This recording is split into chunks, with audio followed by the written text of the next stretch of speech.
Hello everyone, welcome back to my channel Sravani's world. ఈరోజు ఎలాంటి sauces use చేయకుండా pasta ఎలా ప్రిపేర్ చేయాలో చూసేద్దాం. ముందుగా ఇలా వాటర్లో పాస్తాని యాడ్ చేసి ఉడికించుకోండి. మనం ఉడికించుకునే పాస్తాలో కొద్దిగా ఆయిల్ని అలాగే దాంతోపాటు కొద్దిగా సాల్ట్ని యాడ్ చేసుకోండి. ఇక్కడ ఆయిల్ యాడ్ చేయడం వల్ల ఏంటంటే మనకి పాస్తా అనేది స్టిక్ అవ్వకుండా ఉంటుంది ఒకదానికొకటి. ఇక్కడ చూసారు కదా, ఇలా బాగా ఉడికాక దీన్ని వడకట్టేసుకొని పక్కన పెట్టుకోండి. మనం ముందుగానే ఒక 2-3 పచ్చిమిర్చి, ఒక క్యారెట్, ఒక మీడియం సైజ్ ఉల్లిపాయని, ఒక మీడియం సైజ్ టమాటో, అలాగే ఒక 2-3 కరివేపాకు రెమ్మల తరుగు పెట్టుకోండి.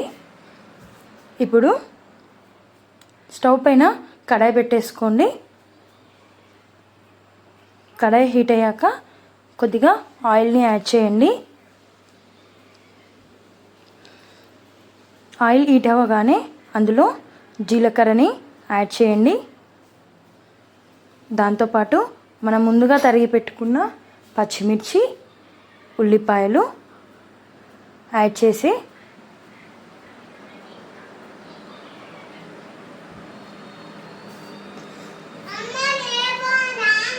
అలాగే ఒకసారి బాగా కలిపేసుకోండి.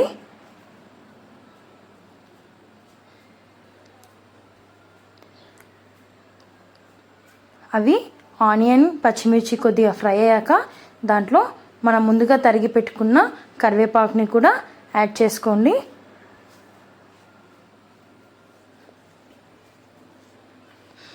కొద్దిగా అల్లం వెల్లుల్లి పేస్ట్ని కూడా యాడ్ చేయండి. అల్లం వెల్లుల్లి పేస్ట్ పచ్చివాసన పోయేంత వరకు ఫ్రై చేయండి.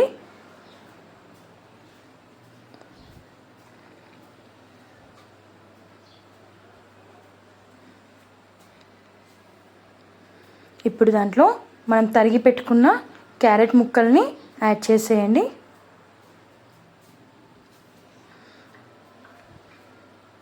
ఆ క్యారెట్ ముక్కల్ని ఇలా బాగా మగ్గనివ్వండి.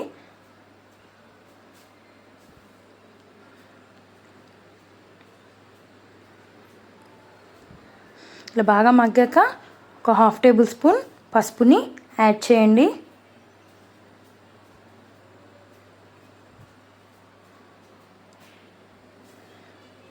దాంట్లో మనం ముందుగా తరిగి పెట్టుకున్న టమాటా ముక్కల్ని కూడా యాడ్ చేసేయండి.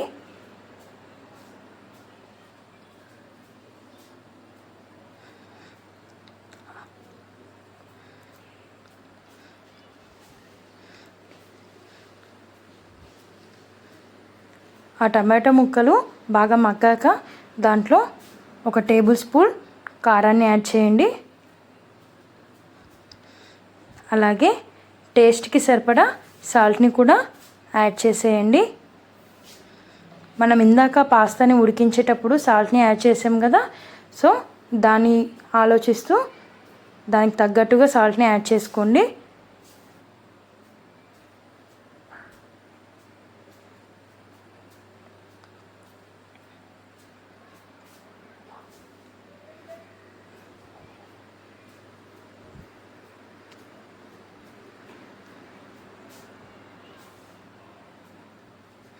కొద్దిగా ధనియాల పొడిని కూడా యాడ్ చేసుకోండి.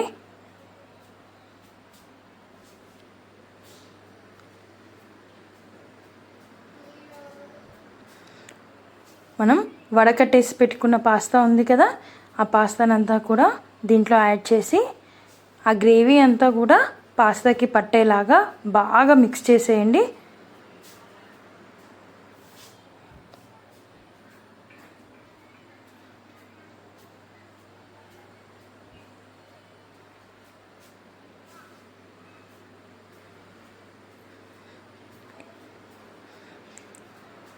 లాస్ట్లో మనం దింపేయడానికి 1 నిమిషం ముందు కొద్దిగా కొత్తిమీరతో మిక్స్ చేయండి.